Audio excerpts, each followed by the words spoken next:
পটাশপুরের বিধায়ক উত্তম বারিককে আয়কর নোটিশ এবং যেমনটা জানা যাচ্ছে যে আয়কর জমার ক্ষেত্রে বড়সড় গরমিলের অভিযোগ সামনে আসছে। কয়েক কোটি টাকা গরমিলের অভিযোগ এবং এই অভিযোগের পরিপ্রেক্ষিতে 10ই জানুয়ারির মধ্যে নথি জমা দেওয়ার নির্দেশ দেওয়া হয়েছে আয়কর দফতরের তরফে। পটাশপুরের বিধায়ক উত্তম বারিককে আয়কর নোটিশ, আয়কর জমার ক্ষেত্রে গরমিলের অভিযোগ, কয়েক কোটি টাকা গরমিলের অভিযোগ সামনে আসছে।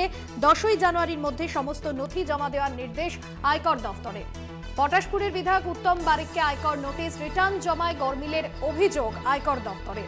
10ই জানুয়ারির মধ্যে নথি নিয়ে হাজিরার নির্দেশ দিয়েছেন আয়কর দফতর। যদিও এই সমস্ত বিষয়ে রাজনৈতিক চক্রান্ত করা হচ্ছে এমনটাই অভিযোগ এনেছেন তৃণমূল বিধায়ক উত্তম বারিক। পটাশপুরের তৃণমূল বিধায়ক উত্তম বারিককে আয়কর নোটিশ, আয়কর জমা দেওয়ার ক্ষেত্রে বড়সড় গরমিলের অভিযোগ সামনে আসছে। কয়েক কোটি টাকা গরমিলের অভিযোগ সামনে আসছে। রাজনৈতিক চক্রান্তের অভিযোগ বিধায়কের।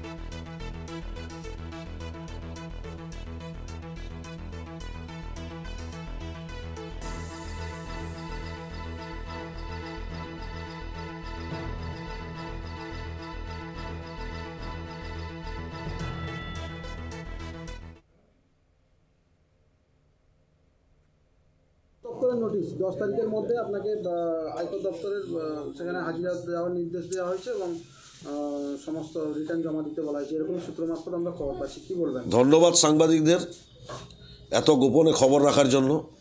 আপনারা যে এই ধরনের খবর কোত্থেকে পেলেন আমার ঠিক জানা নেই, তবে আয়কর দপ্তর একটি নোটিশ করেছে 2017 সাল 18 সাল এই আর্থিক বছরে অ্যাকাউন্টে যে ট্রান্সফার হয়েছে বিজনেস পারপাস, সেখানে ইনকাম ট্যাক্সের